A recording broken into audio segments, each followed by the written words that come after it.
¿Ven bien, cierto? ¿Sí? Sí. Ya. Entonces vamos a hablar de hermenéutica bíblica. ¿Ya? La hermenéutica, ¿por qué le pongo inmediatamente bíblica? Porque la hermenéutica en realidad es una ciencia que se estudia incluso desde la filosofía. Entonces usted puede encontrar hermenéutica relacionada con textos históricos. Por ejemplo, si alguien quiere leer a Platón, o en realidad, no sé, si quiere leer a Aristóteles, ¿cierto? Al gran filósofo griego. Si quiere leer a Aristóteles, sus escritos, por supuesto, están en griego, ¿cierto? En el griego que utilizaba Aristóteles. Por lo tanto, hay expertos que van y traducen eso y hacen esa tarea hermenéutica. Por lo tanto, o si quiere leer el Quijote de la Mancha, si quiere leer el Quijote de la Mancha también, ahí hay expertos que tratan de interpretar ese español antiguo, eh, incluso con palabras que hoy día no conocemos, o formas verbales que hoy día no se utilizan. Ustedes saben que el lenguaje es dinámico y va cambiando, por lo tanto ahí se hace hermenéutica, ¿cierto?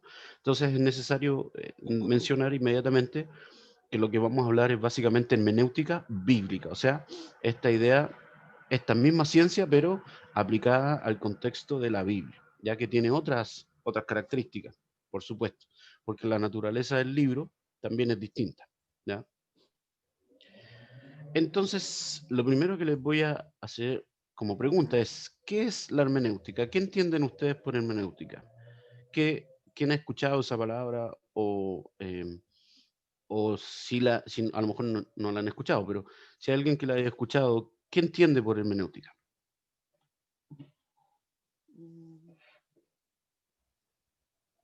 Lo que ustedes sepan. No hay respuesta ni correcta ni incorrecta. Solo lo que ustedes sepan.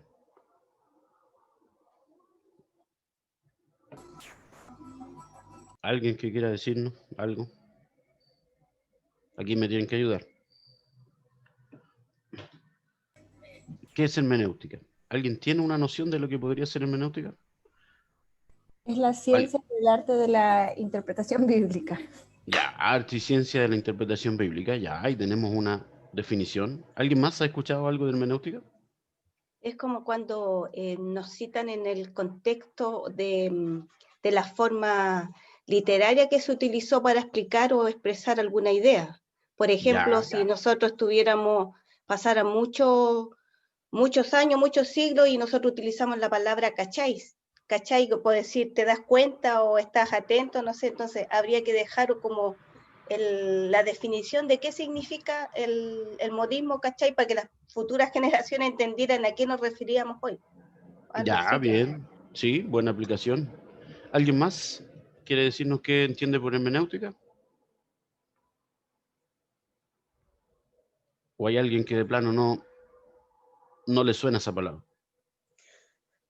Por ejemplo, a mí es primera vez que la veo y que la entiendo. Ya, perfecto. Primera vez que lo escucho. Entonces ahora vamos a tratar de hacer una definición de eso. Esto es lo que no es porque yo quiera solamente tener respuestas correctas, es para saber qué es lo que ustedes saben para de ahí partir, ¿ya? Entonces, cuando hablamos de hermenéutica, nosotros vamos a empezar, o yo les propongo lo siguiente. Vamos a ir leyendo algunas cosas. Quiero que ustedes identifiquen de qué se trata. Y después de eso vamos a definir qué es hermenéutica. ¿Sí? ¿Les parece? Entonces aquí me tienen que ayudar, tienen que estar atentos porque yo voy a ir leyendo algunas cosas. Entonces necesito que ustedes estén ahí con sus sentidos bien despiertos para que me identifiquen de qué podría tratarse. ¿Ya? Vamos a leer el primer texto. Miren, dice así. Un intenso operativo policial se llevó a cabo la madrugada de este jueves en la populosa comuna de Santiago, en una populosa comuna de Santiago, el que terminó con 7 detenidos tras realizar incautaciones en 53 domicilios del sector. Al menos 5 de los detenidos forman parte de la banda de los Care Pelota, según confirmó el subprefecto de la Policía de Investigaciones. Esta zona de Santiago es conocida por el actuar de varias bandas criminales. El día de ayer, jueves, específicamente se detuvo a gente de los Carepelota, una banda antigua en estos barrios, y que han sido detenidos en más de una ocasión, por lo cual permanecen en vigilancia continua para que no se vuelvan a rearticular. No vamos a dejar en ningún minuto de seguir interviniendo en este lugar, con la finalidad de darle una plena seguridad a la gente que vive en esta zona y que es de bien, es de trabajo, planteó el jefe de la policía coordinador del operativo. En los domicilios se encontraron 3 pistolas de agua, un revólver a fogueo, una espada de palo y 3 kilos de revista Condorito. El subprefecto señaló también que hay otras bandas en la mira, como es el caso de las Mojojojo, las Calilas y algunos avesados criminales como el Chico de las Cumbias, el Careguante o el Virado de la Laucha, quienes son buscados intensamente por la Policía Nacional. ¿De qué se trata eso que leímos? O eso que leí. ¿De qué se trata? Una noticia. Una noticia, ¿cierto? ¿Qué tipo de noticia? Policial. Una noticia policial. Una noticia policial, ¿cierto? O lo que algunos denominan una crónica, ¿sí? Cuando usted ordena por orden los hechos, ¿cierto? Es una crónica. Entonces lo que acabamos de leer es una crónica, una noticia policial. Muy bien. Fíjense, vamos a leer otra cosa. Lo que está en la pantalla. Destapa la felicidad. Open Happiness. ¿Qué es eso que ustedes están viendo ahí en pantalla? Una publicidad. Una publicidad. Perfecto, súper bien. Otro texto, miren. Puedo escribir los versos más tristes esta noche. Escribir, por ejemplo, la noche está estrellada y tiritan azules los astros a lo lejos. El viento de la noche gira en el cielo y canta. Puedo escribir los versos más tristes esta noche. Yo la quise y ella a veces también me quiso. Ya no la quiero, es cierto, pero tal vez la quiero. Es tan corto el amor y es tan largo el olvido, porque en noches como esta la tuve entre mis brazos, mi alma no se contenta con haberla perdido. Aunque este sea el último dolor que ella me causa y estos los últimos versos que yo le escribo. ¿Qué es eso? Es un poema.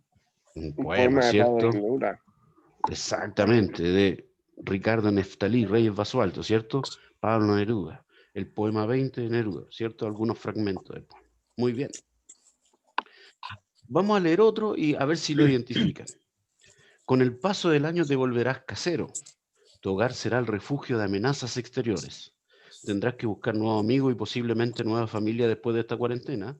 Debes trabajar esas ansias de pedir salvoconducto cada vez que quieras salir a tomar aire. En el amor, si eres soltera y te pilló la cuarentena, seguirás soltera. Si eres casada y te pilló la cuarentena, probablemente vuelvas a ser soltera. Recuerda que los hijos son la alegría del hogar, aunque tengan más de 3 y no los puedas sacar del pequeño espacio en el que vives. Agüita de melisa para esos nervios y siempre una actitud optimista son la clave para sobrellevar la situación. Tu color, el azul, tu número, el 8. ¿Qué es eso que leímos? ¿Qué será eso que leímos? ¿A qué les suena? A esos mensajes de que nos dan en el diario de los horóscopos. Horóscopo, ¿cierto? Ahí Pedro Angel diciéndole cosas, o todas esas mujeres diciéndole la sultana. Ok, muy bien. Una más, la última. A ver si la identifican. Si no la identifican, no importa. Dice, hay un hombre moribundo aquí. Dime quién lo puede revivir. Hay un hombre moribundo aquí. Dime quién lo puede revivir. Tú tienes la receta, la fórmula secreta para poner el ritmo en mi corazón. No existe medicina, doctores ni aspirina para el dolor que siente mi corazón. Ven y sana mi dolor. Tienes la cura de este amor. Hago este llamado para que tú vuelvas. ¿Tú no ves que yo estoy sufriendo, que es muy dura esta prueba? ¿Qué es eso? Letras de una canción. Es una canción de Daddy Yankee, ¿cierto? Es un reggaetón, de hecho. Ven y sana mi dolor, dice. Fíjense, ustedes lo hicieron perfecto, ¿cierto? Distinguieron lo que era la publicidad, ¿cierto? Nadie se le ocurriría recetarle a una persona que tiene depresión que se tomara una Coca-Cola, ¿o sí? Nadie haría eso. Mire, tómese esa Coca-Cola, le diría el médico, el psiquiatra, el psicólogo, qué sé yo, o un hermano, ¿cierto? Usted está sufriendo, tome, destape la felicidad, abra esa Coca-Cola. A nadie se le ocurriría que sería eso, porque entendemos que es una publicidad que vende una idea.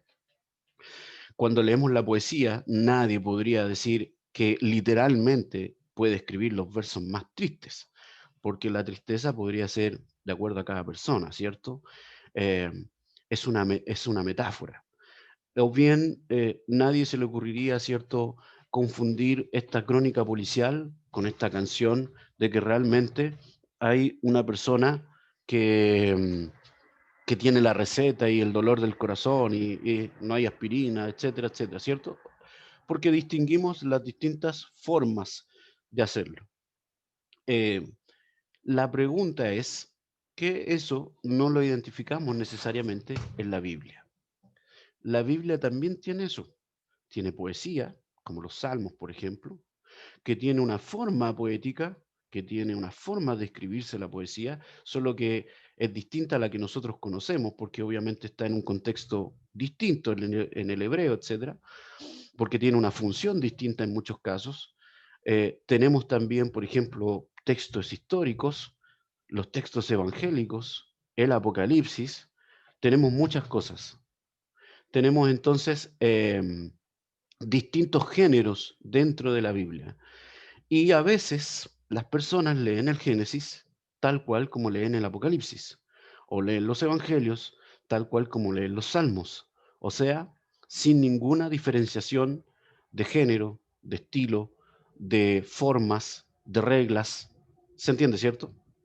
Sí. Entonces, cuando hablamos de la hermenéutica, nos referimos básicamente a esto que pone José Martínez, ¿cierto?, tomando un texto bíblico. Dice así: Felipe se acercó de una carrera, oyó lo que estaba leyendo la profecía de Isaías y le preguntó: ¿entienden lo que están leyendo? Contestó: ¿y cómo voy a entenderlo si nadie me lo explica? ¿Cierto? Ahí aparece en Hechos 8. Un hombre va leyendo mientras recorre su camino, entiende las palabras, conoce el sistema de signos que va desgranándose en su lectura, capta la coherencia del texto, pero se le escapa. No sabe qué quiere decir realmente lo que lee. Necesita un guía, un intérprete, alguien o algo que le ayude a entender. Cuando ante un texto el lector no comprende el sentido, es necesario preparar la comprensión con una explicación. Con textos literarios, especialmente de otra época o cultura, nos encontramos muchas veces en esa situación, por lo que ha sido y sigue siendo necesaria una actividad de explicar para conducir a la comprensión. Si se fijan, cierto, el problema que tenía ahí Felipe y este joven que va leyendo las escrituras, no es el problema de no entender lo que decía, entendía perfectamente las palabras, solo que no entendía el sentido de las palabras, ¿cierto? Se fijan que ahí van, no solamente la traducción de las palabras, no solamente es el código lingüístico que podríamos decir, sino también es qué sentido tienen esas palabras para llegar a una comprensión. Y se fijan ahí habla de explicar, de comprender, de leer. Entonces, cuando hablamos de hermenéutica, tenemos que remontarnos a su origen. La hermenéutica viene, según algunos, la palabra viene derivada del dios Hermes, ¿sí?, que es Mercurio en otra cierto nombre de la deidad. Pero Hermes es el mensajero de los dioses, ¿sí? El dios Hermes era aquel que anunciaba las cosas que los dioses querían decir. Por lo tanto, la hermenéutica viene de hermeneuo, que quiere decir traducir, explicar, entender, aplicar. Si ustedes se fijan, no es solo traducir. Si hay alguien, por ejemplo, que quisiera escribir algo a una persona que está en otro lugar, por ejemplo en inglés, ¿cierto? Y pone en el Google, pone ahí que le traduzca todo, lo más probable es que la otra persona no va a encontrarle el sentido a las palabras. Porque traducir únicamente es buscarle cómo se dice esa palabra en otro idioma, ¿cierto? Y cuando usted traduce, se pierde gran parte del sentido de lo que se traduce, porque hay cosas incluso que no se pueden traducir literalmente.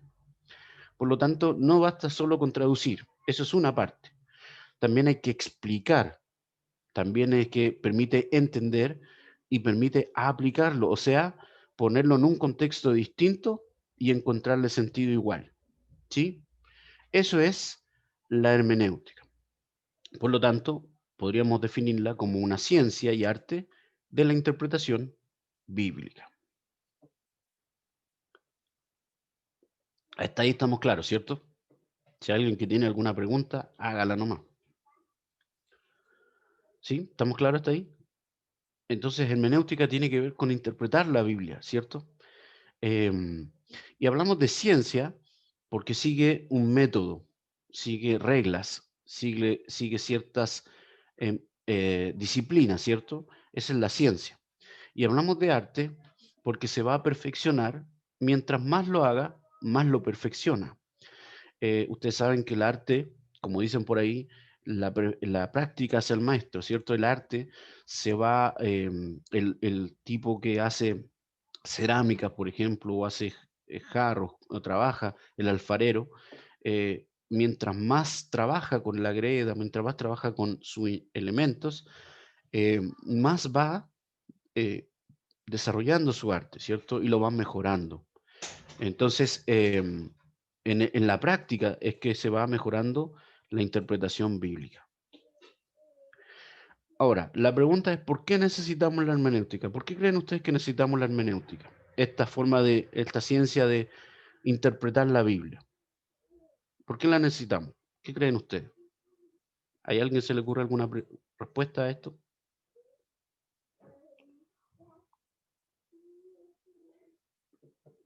Porque necesitamos saber el sentido de lo que estamos leyendo también. Necesitamos saber el sentido de lo que estamos leyendo. Súper bien. ¿A alguien más se le ocurre algo? ¿Por qué necesitamos esta hermenéutica? Para entenderla, aplicarla y enseñarla. Muy bien, para entenderla, aplicarla, o sea, para tener una tarea incluso ministerial. Miren, yo aquí voy a seleccionar algunas razones, ¿cierto? Ustedes, por supuesto, han dado en el clavo. Pero miren, necesitamos la hermenéutica porque tenemos una diferencia de idiomas. La Biblia fue escrita en idiomas que nosotros no hablamos, ¿cierto? Y fue escrita además en esos idiomas que ya no se usan. Son lo que se denominan las lenguas muertas.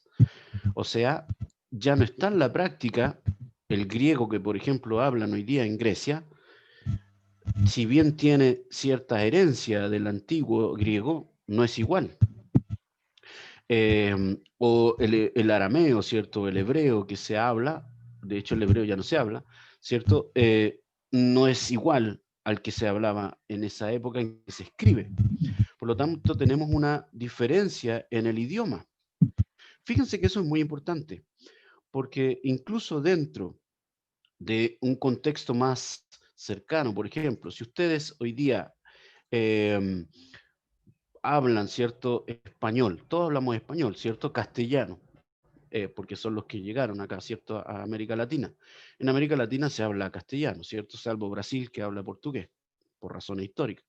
Pero ahí tenemos, ¿cierto?, que hablamos castellano. Pero fíjense que incluso dentro de nuestra región de Latinoamérica hay palabras que significan cosas distintas de acuerdo a cada región, ¿o no?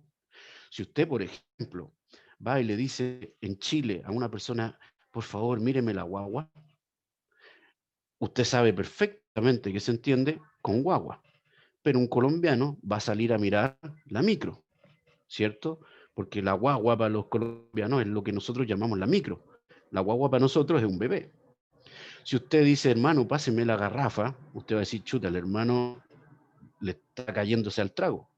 Pero en Argentina una garrafa es el balón de gas, ¿cierto? O la pava es una tetera.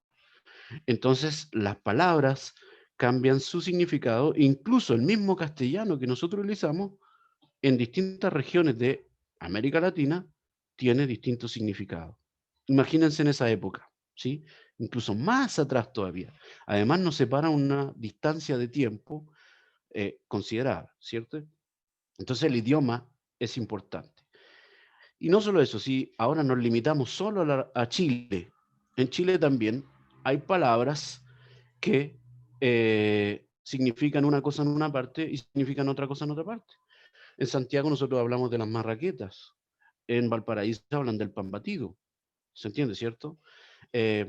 O cuando va al norte dice, anda mostrando el pupo, el ombligo, o lo llevan a la tota, ¿cierto? A la apa. En distintas partes de Chile incluso se habla con un distinto lenguaje. Incluso más, si ponemos a dos personas de Santiago, también van a hablar un distinto español. Porque a lo mejor si alguien es profesional, supongamos un doctor, tiene una forma de hablar muy distinta a una forma de hablar de un abogado o de un contador. Son distintas formas que utilizan para expresarse. Y es el mismo castellano, ¿cierto? Entonces el idioma, esta barrera idiomática que nosotros tenemos, nos dificulta entender los textos, entender el sentido del texto. Entonces, ¿por qué necesitamos la hermenéutica? Porque necesitamos, de alguna manera, diluir esa barrera idiomática, ¿sí? Fíjense, solo un ejemplo. El Antiguo Testamento, ¿cierto? Se escribió en hebreo originalmente, después fue traducido al griego en una versión que se llama la Septuaginta, la versión de los 70, pero fue escrito primero en un hebreo, ¿cierto? Y por ejemplo, el hebreo tiene una forma muy bruta de hablar, muy concreta. Tanto así que, por ejemplo, muchas veces el sentido se nos va a escapar porque ellos son muy concretos. Fíjense el Salmo 51, lo conocen seguramente, ¿cierto? Ese gran salmo espectacular, salmo que se le atribuye al rey David después de haber cometido el tremendo pecado, ¿cierto? De haber visto a la esposa de su prójimo, ¿cierto? A Betsabé, y más encima haber mandado a su prójimo a la guerra para que lo mataran, ¿cierto? Después de eso, ¿cierto? Se le atribuye que escribió este salmo. Ten misericordia, ¿cierto? Ten piedad de mí, oh Dios, ¿sí? Conforme a tu misericordia, o a la multitud de tus piedades, según la traducción. Fíjese que la palabra ahí, solamente si entendiéramos la palabra original hebrea, nos habla de un sentido muy profundo de lo que quiere decir David. Fíjense, cuando él dice, ten piedad de mí, ocupa una imagen, la imagen de un mendigo. Una persona que está, un mendigo, está en el suelo, extendiendo su mano, pidiendo que le den algo para sobrevivir, ¿cierto?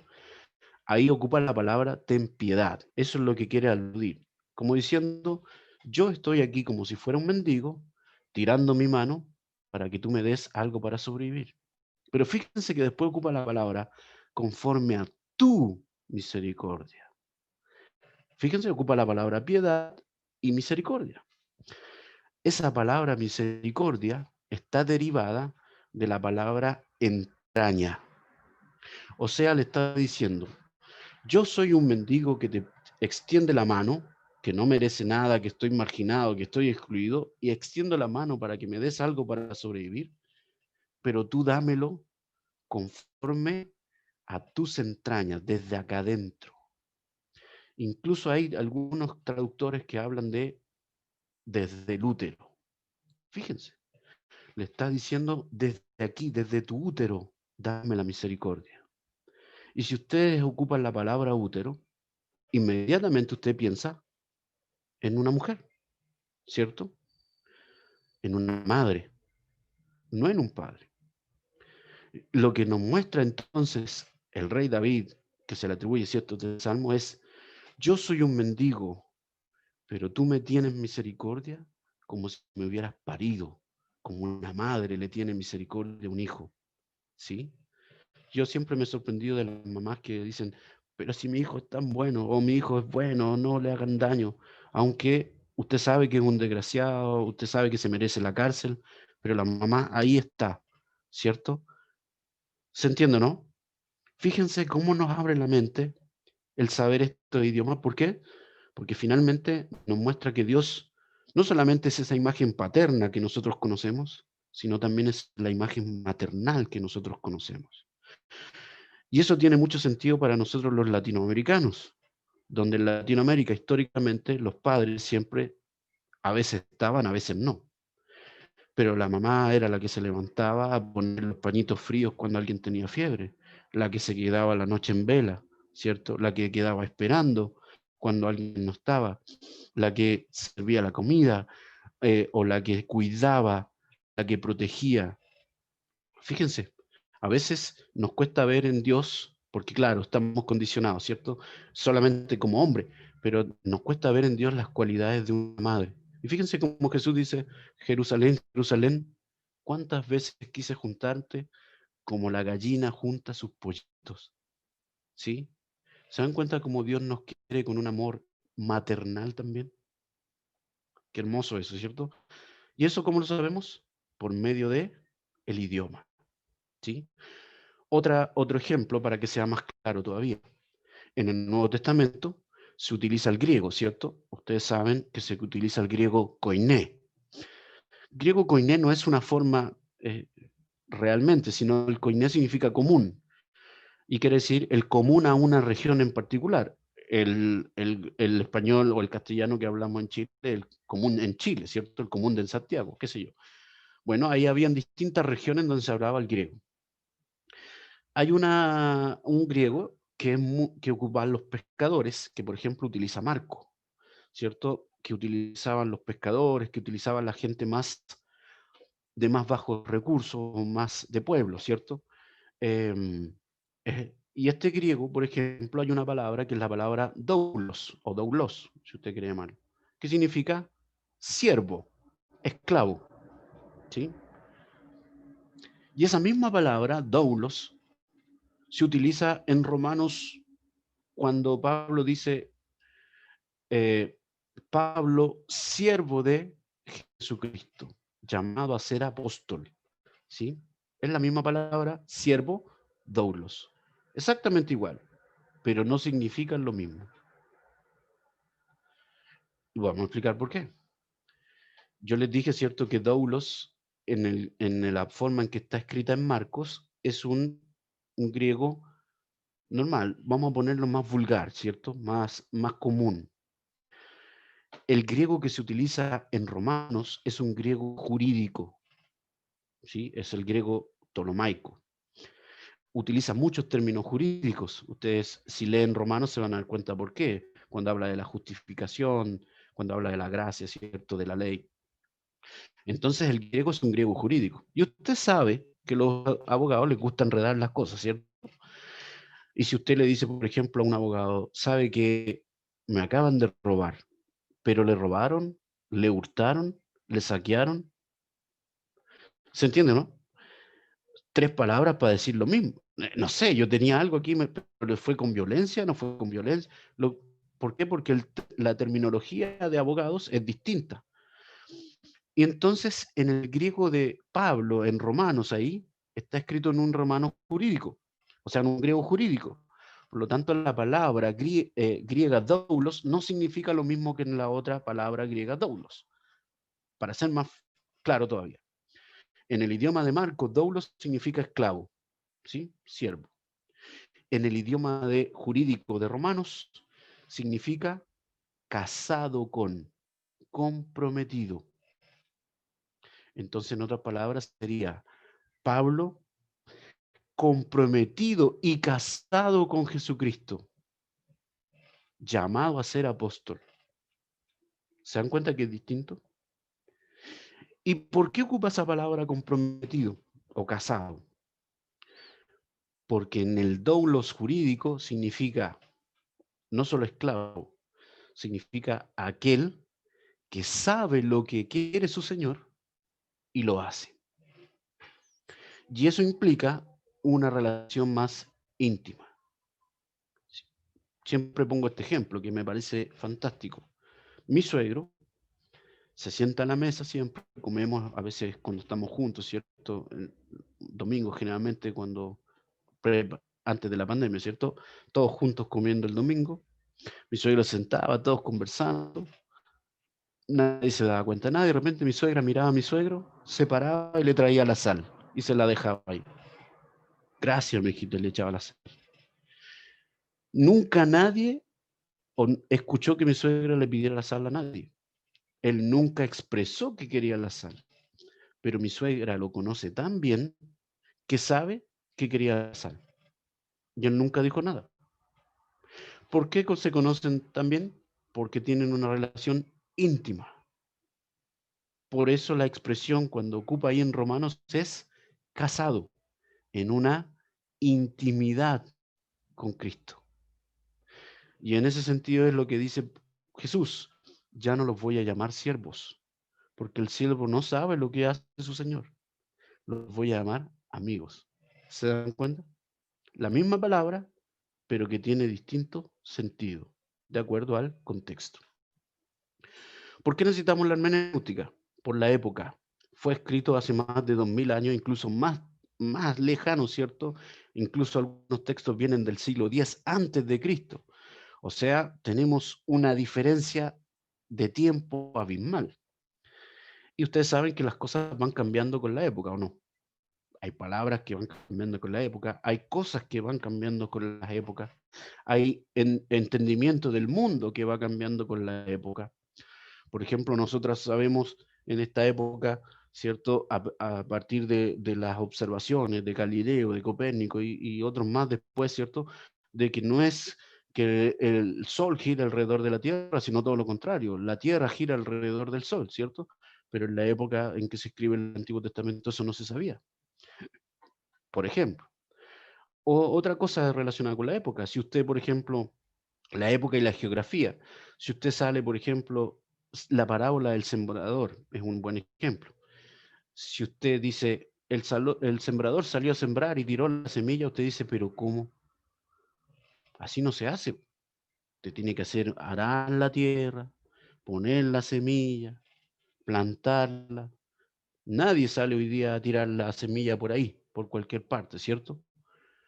Si no entendiéramos que en la época de Jesús, que además, no solo en la época de Jesús, sino que en la geografía de la Palestina, la forma de sembrar era tirando la semilla, no arando la tierra. Por eso es que una cayó en el camino, otra cayó entre espinas, otra cayó en las piedras. ¿Se entiende, cierto? Por la época. Es una época totalmente distinta. O si no sabemos, por ejemplo, que en esa época el novio tenía más importancia que la novia, sobre todo en Oriente, no vamos a entender algunos textos. Entonces, algunos aspectos de la hermenéutica, ya sabemos para qué nos sirve. Miren, la hermenéutica primero es interpretar, ¿sí? Nos sirve para interpretar. De hecho, todo el tiempo estamos haciendo eso. Yo estoy hablando y ustedes lo que están tratando de hacer es interpretar lo que yo digo, ¿sí? Tratar de entender qué es lo que estoy tratando de decir, incluso cuál es el sentido de lo que estoy diciendo. O hay palabras que usted dice, ¿qué quiso decir con esto? O sea, siempre estamos interpretando. Los seres humanos nos comunicamos así. El texto, en este caso la Biblia, es como un texto vivo, como una persona a la cual estamos dialogando, tratando de entenderla, ¿cierto? Entender, traducir, explicar, ¿cierto? Es lo primero que hace la hermenéutica. Ahora, hay otro aspecto de la hermenéutica que tiene que ver con la precomprensión. Nadie se acerca al texto sin tener una idea de él. ¿Sí? ¿Por qué? Porque uno se acerca y lee el texto no en blanco, sino lo lee desde donde uno es. Yo lo leo, por ejemplo, como hombre, como chileno, como el lugar donde nací. Yo lo leo como profesor, porque esos son mis estudios. O sea, yo lo leo con toda la carga que tengo encima, ¿cierto? Una mujer leerá como una mujer, leerá de acuerdo al lugar donde nació, leerá de acuerdo a sus estudios, leerá de acuerdo a la forma en que entiende las cosas. O sea, todos nos acercamos con una idea del texto ya. De hecho, nosotros ahora cuando vamos a la Biblia, lo hacemos obviamente por fe, lo hacemos leyendo que esa es la palabra de Dios y que Dios nos va a hablar. O sea, ya tenemos una idea de que eso que estamos leyendo es importante para nuestras vidas, por supuesto, ¿cierto? Pero, por ejemplo, un ateo va a leer la Biblia entendiendo que ahí no hay nada sagrado, que ahí seguramente no hay nada espiritual, lo va a leer a lo mejor como un texto arqueológico. ¿Se entiende, cierto? Cada uno va con una idea de lo que es. Entonces uno tiene que estar claro de eso para poder confrontar incluso sus propias creencias respecto del texto. Tercero, la hermenéutica nos permite enriquecer el sentido del texto. Esto le gusta mucho, ¿cierto?, a los hermanos cuando hacemos clase ahí en el seminario. Enriquecer el sentido del texto. O sea, mirarlo de una manera distinta. Agregarle algo o ver algo que no habíamos podido ver en algún momento. ¿Quieren un ejemplo, no? ¿Les gustaría un ejemplo? ¿Sí? Mateo 25. Mateo 25. Ustedes lo conocen, Mateo 25, seguramente. ¿Sí? Ahí nos habla de 10 muchachitas, las 10 vírgenes. ¿Han escuchado esa historia, no? Las 5 sensatas, las 5 insensatas o imprudentes. Para poder entenderlo, miren, lo vamos a ver de una óptica un poco distinta. Algunas cosas que debemos saber. Vírgenes, ¿cierto? También se puede traducir como doncellas o señoritas, ¿cierto? Para nosotros. Por lo tanto, cuando hablamos de 10 vírgenes, si nosotros tomamos el promedio de edad de esa época y tomamos, ¿cierto?, qué significan estas vírgenes, sería aproximadamente señoritas de unos 12 a 15 años, ¿cierto? De hecho, dicen que María tenía 15 años, ¿cierto? Entonces, de 12 a 15 años. Para nosotros eso serían unas adolescentes, ¿cierto? Serían unas adolescentes. Entonces imagínense ahora, cuando digan 10 vírgenes, imagínense a 10 adolescentes, 10 señoritas de entre 12 y 15 años. 5 de ellas son prudentes, 5 de ellas son sensatas, 5 de ellas son insensatas o imprudentes.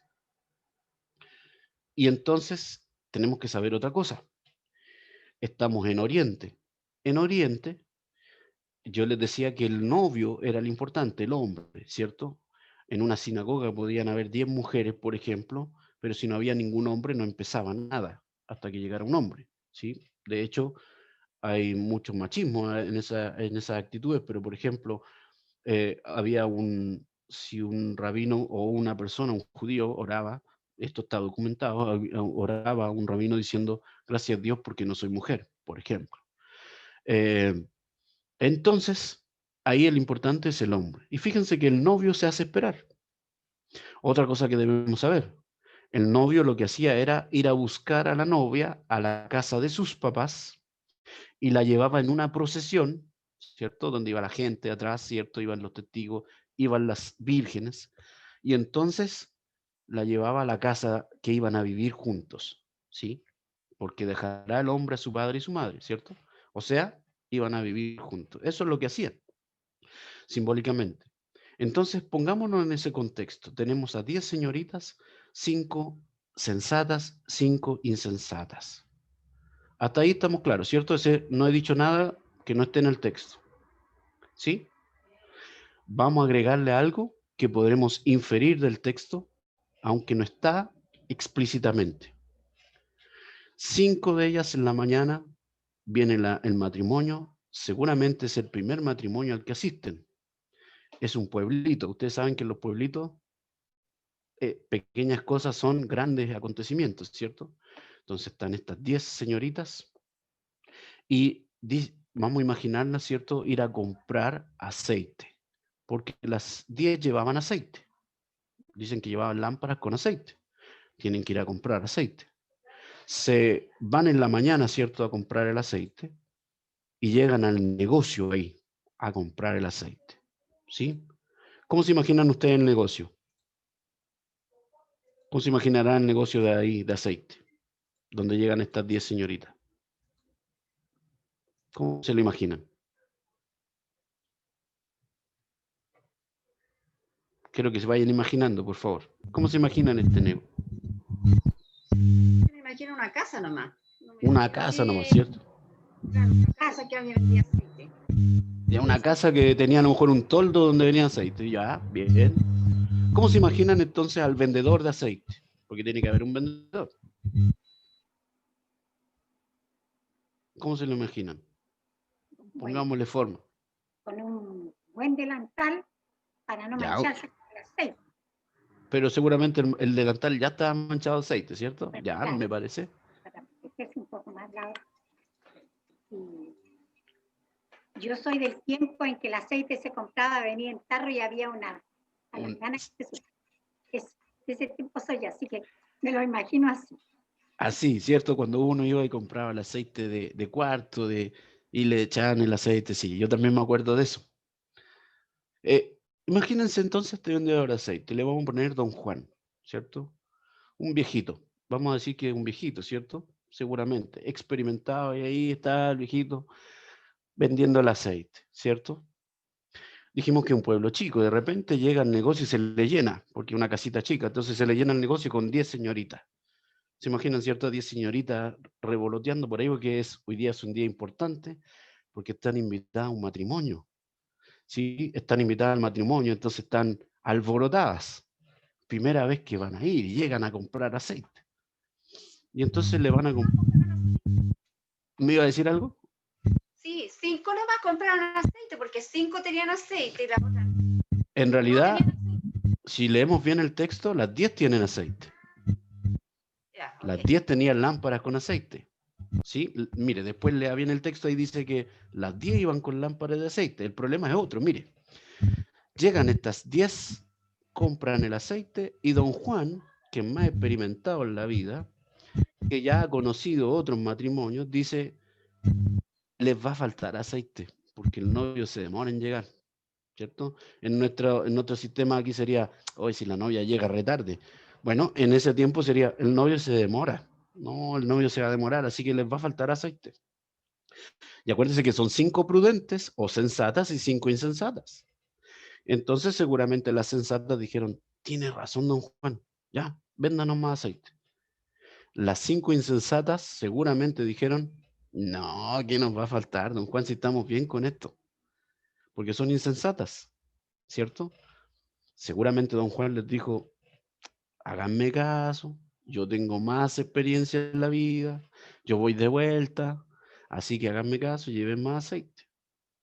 Y seguramente la insensata, imaginémonos el diálogo, le deben decir, don Juan, mire, ni siquiera tenemos dónde llevar más aceite. Seguramente don Juan dice, miren, yo las conozco de toda la vida, conozco a sus papás, así que yo les presto los envases. Yo les presto dónde llevarla. Llévenlo, porque yo por algo se los digo. Seguramente las insensatas dijeron, Juan, no, no, además no tenemos plata, no tenemos más plata para comprar. Oh, yo se los doy fiado. Después usted me paga porque yo las conozco, así que llévenla más aceite. No, don Juan, denos unos dulces y nos vamos. Seguramente nos imaginamos el diálogo, ¿cierto? Estas 10 señoritas, 5 de ellas que no quisieron comprar más aceite. Y volvemos al texto, lo que nos dice la Biblia. Dice que las 10 se quedaron dormidas porque el novio se tardaba. No dice que 5 no se durmieron, dice que las 10 se quedaron dormidas. Todas, o sea, el texto no está hablando de que unos se duermen y otros no. Se quedaron dormidas todas y de repente alguien anunció que venía el novio y despertaron. Y las insensatas se dieron cuenta de que se le estaba apagando la lámpara y no tenían más aceite. Y entonces le dicen a las sensatas, a las prudentes, dennos de su aceite. Y las prudentes, no es que sean malas personas, le dicen, según el texto, no, si les damos a ustedes, nos vamos a quedar todas sin aceite. Mejor vayan y compren donde venden. Fíjense, ahí aparece el vendedor, solo que no lo vimos. Vayan y compren donde venden. Imagínense la escena. Viene el novio, se les va a acabar el aceite, tienen que llegar a comprar, seguramente el negocio ya está cerrado. ¿Cómo se la imaginan ustedes que llegan a comprar? ¿Cómo vendrán a comprar? Vendrán desesperadas, ¿cierto? Golpeando, echando todo abajo, don Juan, gritando desde lejos, ¿cierto? Y don Juan seguramente, porque es bonachón, les va a abrir la puerta. ¿Y qué es lo primero que les va a decir?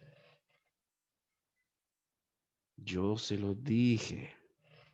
Y como don Juan tiene más experiencia y sabe de estas cosas, sabe que aunque les dé el aceite, ellas no van a alcanzar a llegar. ¿A quién les recuerda eso? ¿Qué figura les recuerda esto que yo estoy hablando? ¿quién les dice o quién le decía a uno, yo te lo dije? La mamá, ¿cierto? La mamá le decía, yo te dije, yo te lo dije. Que suena fuerte eso cuando nos dicen. Y uno se equivoca, llega todo arrepentido. Yo te lo dije, no me hiciste caso. Fíjense que la parábola también nos habla de eso. Como nos advierte Dios, yo te lo dije.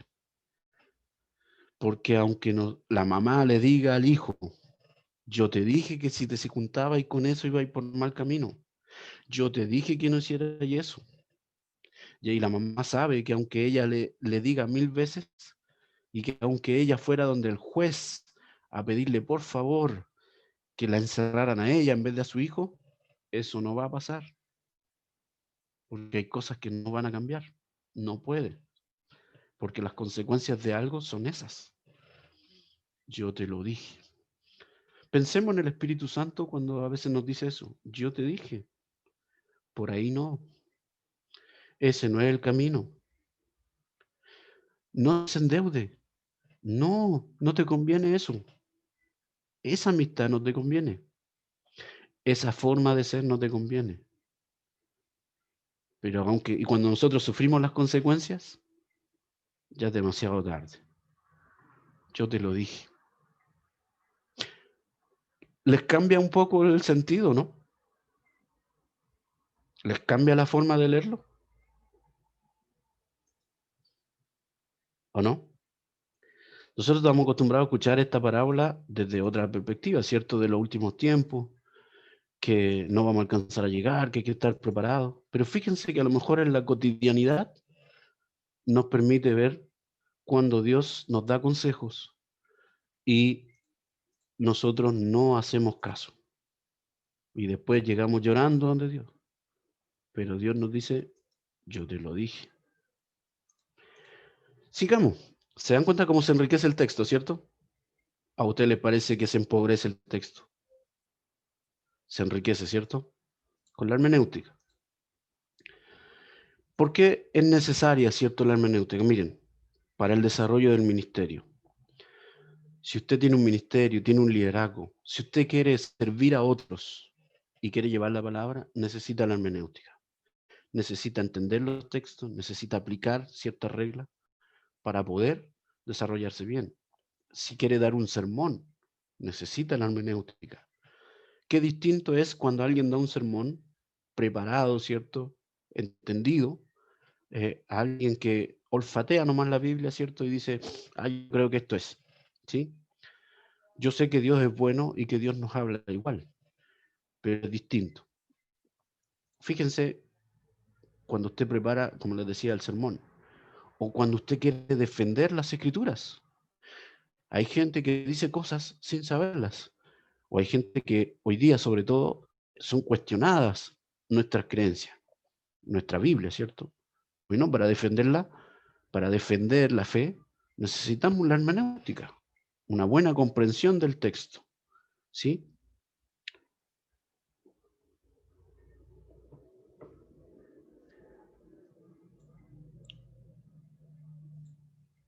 ¿Qué necesitamos nosotros para leer la Biblia?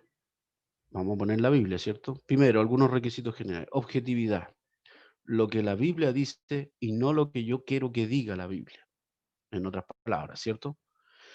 No atribuirle cosas al texto que no están ahí, sino que leer claramente lo que ahí dice, me guste o no me guste. Hay gente que trata de acomodar la Biblia. Fíjense que el mismo apóstol Pablo tenía ese problema. Cuando dice en Corintios, 2 Corintios, ¿cierto? No somos como algunos que le echan agua a la escritura, estoy parafraseando. Así como la señora que vende o el caballero que vendía sopaipilla en la esquina y a la mostaza le echaba agua para que le rindiera, ¿cierto? Hay algunos que hacen eso con la escritura. Le echan agua, la diluyen para que rinda, para que sea mejor. Pero lo que están haciendo es mermando la palabra, ¿cierto? O sea, lo que la palabra quiere decir. Otro requisito, un espíritu científico. Cuando hablamos de espíritu científico, estamos refiriéndonos a que usted tenga la actitud de investigar, la actitud de indagar exhaustivamente, de buscar el detalle, de leer con detenimiento, ¿cierto? A eso nos referimos con espíritu científico. Leer y releer y volver a leer, ¿cierto? Básicamente eso. No echarle una ley así de pasada nomás y tratar de mirarlo. Un tercer requisito, la humildad, ¿cierto? Nadie puede leer la Biblia y seguir siendo uno mismo. Entonces uno necesita ir con humildad al texto, que el texto me invada, que el texto sea el que hable por mí. Y hay algunos otros requisitos, ¿cierto? Especiales. Una capacidad espiritual. Si usted va a leer la Biblia, tiene que tener esa sintonía, ¿cierto? Con Dios, esa capacidad espiritual. Por eso es que nosotros cuando leemos la Biblia oramos primero, para que el Señor nos dé sensibilidad, ¿cierto? A lo que Dios nos quiere decir. Segundo requisito, una actitud de compromiso. Si usted lee el texto, debe comprometerse con el texto, ¿sí? Si el texto dice que es Dios el dador de la vida, usted se compromete con la vida. No es por una cosa antojadiza, ¿cierto? Es porque estamos comprometidos con el texto. Estamos comprometidos con el mensaje que está ahí. Si el texto dice bienaventurados los pobres, yo me comprometo con esa bienaventuranza. O si el texto está ahí con los que sufren, entonces yo me comprometo con los que sufren, porque estoy compenetrado con esa palabra. Fíjense, José Martínez nos dice lo siguiente: el verdadero intérprete de la Biblia no se limita al estudio frío de sus páginas como si efectuase un trabajo de laboratorio. No es solamente a ver, como usted ve de repente alguna serie, ¿cierto? Estas de CSI, donde analizan y ven fríamente las cosas, ¿cierto? No es eso. Por grande que sea su erudición o su comprensión de las cosas, esta no es suficiente para hacer revivir el espíritu y el propósito originales de la revelación. O sea, no basta que usted sea una persona muy, muy sabia y entendida en las cosas científicas de la Biblia, ¿cierto? En las palabras, en la traducción. No basta eso. Pero tampoco basta, dice José Martínez, una actitud pietista, pero desencarnada hacia la palabra de Dios. O sea, como que todo es sagrado y no lo toquen. La Biblia es el vehículo que Dios utiliza o usa para llegar al hombre y hablarle. El lector, mucho menos el intérprete, no puede desentenderse de lo que Dios dice. Fíjese, aquí yo lo subrayé en rojo. El mensaje bíblico ha de hallar en él una resonancia interior y ha de influir decisivamente en su vida. La comprensión de la palabra de Dios lleva inevitablemente al compromiso con Dios, a la decisión de aceptar lo que Él ofrece y darle lo que Él exige, a hacer su verdad nuestra verdad, de su voluntad nuestra voluntad y de su causa nuestra causa. En otras palabras, nadie puede leer la Biblia e interpretarla si no es conmovido por ella, si no es interpelado por ella, si no es de alguna manera comprometido con esa palabra, ¿sí? No se puede leer solamente como estudio, tiene que leerse de alguna manera, como dice, que la palabra sea hecha carne en nosotros. Y por último, un espíritu de mediador. Debemos saber, ¿cierto?, que lo que hace el intérprete bíblico, la hermenéutica, es acercar el texto, que para algunos es incomprensible, a personas para que conozcan a Dios. Muchas personas podrían tomar el texto, imponérselo a otro, de manera que lo aleja de Dios. Pero la idea es que usted lea el texto para hacer un puente y que otros conozcan y se acerquen al Señor. San Agustín de Hipona oraba de una manera preciosa. Decía: Señor, que yo no me engañe con estas delicias de tu escritura, ni que engañe a otros con ella, sino es como, de alguna manera, líbrame de ser un estorbo para que otros te conozcan, sino que Al leer la palabra yo pueda ser un puente, un mediador, para que otros también te conozcan. ¿Sí? ¿Se dan cuenta, cierto?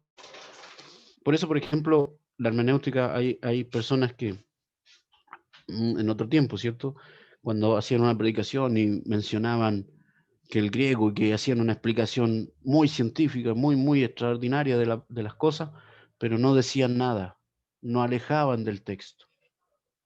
La idea de la Biblia es que usted acerque la Biblia a las personas, no las aleje, ¿sí? Porque en esa palabra nosotros vamos a encontrar a Cristo, y Cristo es nuestra salvación. ¿Sí? ¿Quieren terminar con una última lectura? ¿Sí? ¿Una última reflexión cortita? ¿Alcanzamos o no alcanzamos? ¿Sí?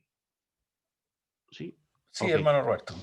La última. Sí, vamos a hacer una última reflexión. Yo sé que algunos de ustedes que han estado a lo mejor en clases conmigo de hermenéutica la conocen, pero a mí me parece que es una obligación mía decirla porque eh, un principio de la palabra de encontrarse con Dios, importante. Es una forma de ver a Dios increíble, ¿ya? Así que si alguno la ha escuchado, bueno, es el momento de volver a escucharla, no hay problema, ¿sí? Les voy a pedir que me ayuden, sí, a imaginar. Imagínense una fiesta, ahora que estamos a fin de año, imagínense una fiesta familiar, la mejor fiesta familiar que ustedes tengan. Imagínensela, ¿cierto? Para algunos seguramente es el Año Nuevo, donde se reúnen con toda la familia, ¿sí? Para algunos será el cumpleaños de alguien, o para nosotros, algunos los chilenos, ¿cierto? El 18 de septiembre, 5 días comiendo y en fiesta y carrete y qué sé yo, ¿sí? Imagínense esa fiesta. ¿Qué hay? Ahí hay de todo, ¿cierto? Hay comida, hay bebidas, hay alegría, hay risa, hay gente que se ríe fuerte, se amanecen algunos, ¿cierto? Están conversando toda la noche. Bueno, quieren que se imaginen el otro día. ¿Qué hay al otro día de esa fiesta? ¿Qué hay? Vayan diciéndome, por favor. ¿Qué hay ahí? Dolores de cabeza para la gente y desorden enorme en la casa. Un desorden enorme y un dolor de cabeza, ¿cierto? Lo que comúnmente los chilenos llaman el hachazo, ¿cierto? Le duele la cabeza. Y el desorden, un desorden terrible, ¿cierto? ¿Qué más podríamos encontrar al otro día? Temprano en la mañana, Silencio. todos callados, ¿cierto? Un silencio. Desorden, silencio, ok. ¿Qué más podría ser? Piensen en una fiesta pre-cuarentena. Todos durmiendo. Gente durmiendo, ¿cierto? Incluso no durmiendo en las habitaciones porque vienen los familiares a lo mejor de otros lados, están en el sillón, algunos tiraron el suelo, que le improvisaron una cama. Ese es el escenario, ¿cierto? Fíjense en ese escenario. El papá de la casa, el dueño de casa, se levanta temprano porque generalmente los papás, sobre todo cuando avanza la edad, se levantan más temprano siempre. Y entonces, imagínenselo levantándose temprano porque no puede dormir más. Además le duele la guata, comió mucha carne, mucho cordero, esos cumpleaños o esas celebraciones que uno dice, Señor, me hago vegano porque no quiero comer más carne en todo el año, ¿cierto? No quiero verme la carne por ningún lado. Bueno, entonces, en la mañana se levanta, en cuclillas, ¿cierto? En puntas de pie para no despertar a nadie, se va a ir a hacer una agüita de hierba, ¿cierto? Porque la guatita está pesada, entonces necesita eso de desayuno. Así medio chascón, pero ahí va a la cocina, qué sé yo, y se sienta en algún lugar de la casa. Imagínense esa escena, ¿cierto? Y ahora en la mañana también se levanta el hijo. Estaba medio incómodo, sí, también le dolía la guatita, le repetía alguna cosa que hizo la tía no sé cuánto, entonces se levanta también a hacerse una agüita de hierba y se encuentra con su papá ahí sentado. Se sienta al lado de él, de frente quizá. Imagínense la escena. Toma la agüita de hierba, pero ninguno de los dos habla. Y no solamente porque están durmiendo los demás, ¿cierto? Podrían hablar bajito, sino porque cualquiera de los dos que hable va a romper en llanto. Ha pasado tanto tiempo que no se ven. Y de repente el hijo, conteniendo un poco las lágrimas, ¿cierto? Apretaba ahí, con una voz un poco temblorosa, queda mirando a su papá y se da cuenta de que hay algo raro. Y le dice, papá, a usted le pasa algo. El papá lo mira un poco extrañado. ¿Qué me va a pasar, hijo? Estoy súper bien. Me duele un poco la guata, pero estoy contento, hijo, estoy bien. No, papá, a usted le pasa algo. Está distinto. No, hijo, soy el mismo de siempre. No sé qué le pasa. No, papá, mire, yo me acuerdo que usted era más blanquito. Está como quemado. Está como más moreno, como que le dio el sol. Lo que el hijo no sabía era que cuando él se le había ocurrido tomar su parte de la herencia e irse por ahí, su papá todos los días salía al camino a ver si llegaba. Todos los días recorría el mismo camino por donde se había ido el hijo para mirar si lo divisaba en alguna parte. Y el calor de la tarde quemaba su rostro. Papá, usted está distinto. Yo lo veo medio, yo lo veía erguido, ahora está como encorvado, papá. Es que lo que el hijo no sabía es que al ir a buscarlo, ¿cierto?, por la calle y ver el camino, cuando se daba cuenta de que no volvía, regresaba cabizbajo a su casa, encorvado. Papá, usted está... Mire, yo me acuerdo que usted era como más seteado, papá. Lo que el hijo no sabía es que cuando él se fue y andaba por ahí leseando con su amigote, ¿cierto?, que después lo dejaron tirado, andábamos en fiesta, pasando, viviendo la vida loca. Lo que el hijo no sabía es que cuando la mamá ponía ahí el plato de arroz para comer, ni un grano de arroz pasaba por la garganta del papá. ¿Cómo voy a comer si no sé si mi hijo tiene para comer? ¿Cómo voy a alimentarme si no sé si mi hijo está pasando hambre? Si ha comido algo. Así que quedó flaco. Papá, a usted le pasa algo. Yo me acuerdo que usted tenía su piel más tersa, ahora se le ven una arruga acá. Es que el hijo no sabía que una noche por ahí andaban dando vueltas los carabineros, golpearon la puerta. El papá se levanta, caminando lo más lento posible para llegar a la puerta, porque seguramente él decía, lo mataron. Me vienen a avisar que lo mataron. Y entonces, tratando de prolongar esa agonía, ¿cierto? Llega a la puerta, abre como no queriendo escuchar la noticia, y el carabinero le dice, señor, nos reportaron que había alguien extraño por aquí, ¿usted ha visto algo? No, no he visto nada. Cierra la puerta ahí. No era la noticia que él esperaba. Pero aunque no era la noticia que él esperaba, ya aunque ahora el hijo volviera y le pidiera perdón, y él matara un becerro, ¿cierto? Un carnero, o matara un corderito y le hiciera tremenda fiesta, y dijera, este es mi hijo que estaba muerto y ahora está vivo, nadie iba a borrar esos 5 minutos de angustia entre levantarse e ir a la puerta.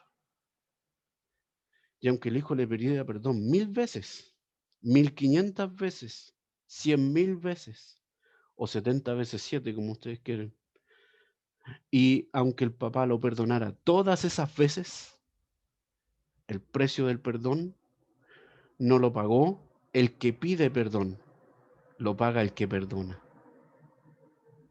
¿A qué les suena esa historia? ¿Conocen esa historia, no? ¿Cuál es? El hijo pródigo. La parábola del hijo pródigo. ¿Se dan cuenta de que más que el hijo pródigo es el padre que perdona? Nosotros nos centramos en el hijo, pero es el padre el protagonista. El reino de los cielos es semejante a... Así dijo Jesús. ¿Cómo entendemos a Dios? Bueno, Dios es Padre.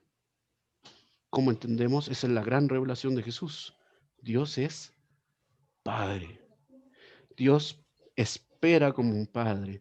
Dios protege como un padre. Dios bendice como un padre. Dios cuida como un padre. ¿Sí? Y podríamos agregar como una madre también, ¿cierto? Porque es ambos, con ternura, con cariño. ¿Sí? ¿Qué les parece esa forma de leer el texto? ¿Les cambia un poquito la idea o no tanto? Al ir imaginándola, ¿la apreciaron como algo novedoso? Porque seguramente ustedes han escuchado 1000 veces esa historia, ¿o no? Y muchas más. ¿Pero les parecía algo distinto? ¿O no les parecía distinto? Sí, ¿Les emocionó? sí. ¿Cierto? ¿Se dan cuenta para qué nos sirve la hermenéutica? Nos emocionamos. Dios también toca nuestras emociones. No solamente nos tenemos que emocionar, sino que esa palabra nos tiene que generar un cambio de nuestra mente y entonces un sentido distinto. Dios es Padre. Hay gente que ha vivido eso con sus hijos y solamente ahí entiende lo que quiere decir la parábola. ¿Sí? Porque el precio del perdón, insisto, no lo paga el que pide perdón. El precio del perdón lo paga el que perdona. Él paga el precio. Ella paga el precio que perdona. ¿Algo que quieran comentar, hermanos? En honor al tiempo, Roberto, te damos las gracias. Que Dios te bendiga. Gracias por este tiempo que tú dedicas a poder compartir con nosotros lo que sabes, lo que el Señor